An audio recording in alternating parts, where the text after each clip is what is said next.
Madame Sana Al-Halou, représentante de l'ONUDI au Maroc, Excellences, honorables collègues, distingués invités, mesdames et messieurs. C'est un grand honneur pour la Chambre des représentants du Royaume du Maroc d'être présente aujourd'hui à Marrakech pour ce dialogue parlementaire africain sur l'investissement vert.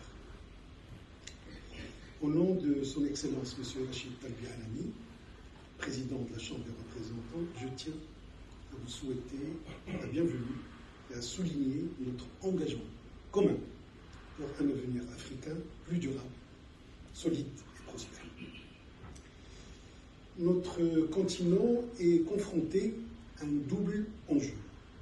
Un, accélérer le développement économique et deux, agir face à l'urgence climatique. Dans ce contexte, la question du financement climatique et de l'investissement vert est essentielle et même stratégique pour transformer nos systèmes énergétiques et économiques. Excellences, honorables collègues, le Maroc, sous la vision éclairée de Sa Majesté le Roi Mohammed VI, que Dieu l'assiste, a fait son choix. A fait le choix d'investir de manière décisive dans ce cadre. Nous sommes convaincus que la transition énergétique est un moteur important pour la croissance et surtout pour la souveraineté et l'innovation. Des projets importants illustrent l'engagement constant du Maroc en faveur de la transition énergétique. Je peux citer le complexe solaire Nour Ouazzazate, le plus grand d'Afrique, qui montre la capacité de notre pays à mobiliser des investissements majeurs et à intégrer les énergies renouvelables dans son bouquet énergétique national. Le développement continu de du secteur éolien, avec des parcs répartis pratiquement dans tout le royaume. Ces infrastructures de qualité placent le Maroc comme un acteur clé dans la région MENA et renforce son attrait pour les investisseurs internationaux intéressés par des projets durables et rentables. De plus, la promotion des zones industrielles vertes favorise l'émergence d'un secteur industriel respectueux de l'environnement et compétitif au niveau mondial.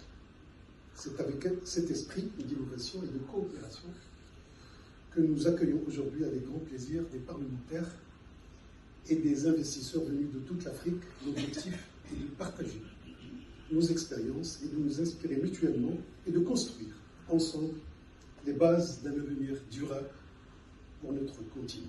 Cependant, ces progrès ne pourront se maintenir sans un cadre législatif solide,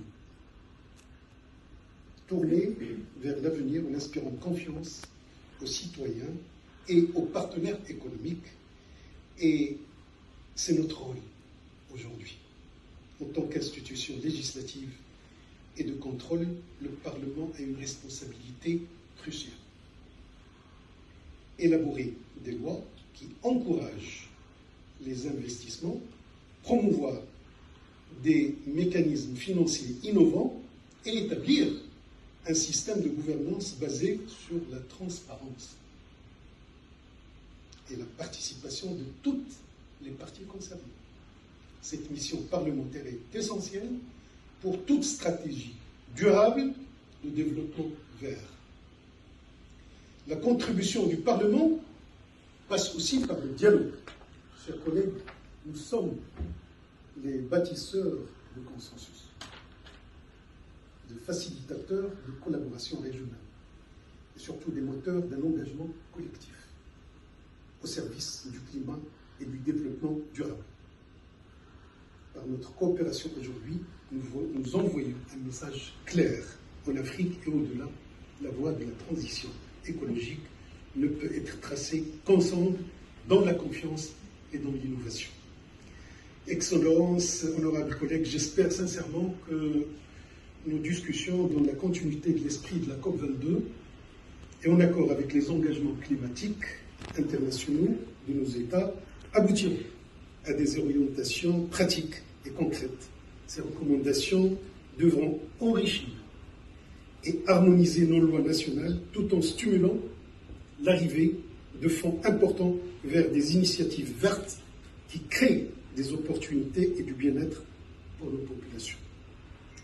C'est un défi que nous devons relever ensemble pour répondre aux aspirations légitimes de nos citoyens à un développement juste et durable.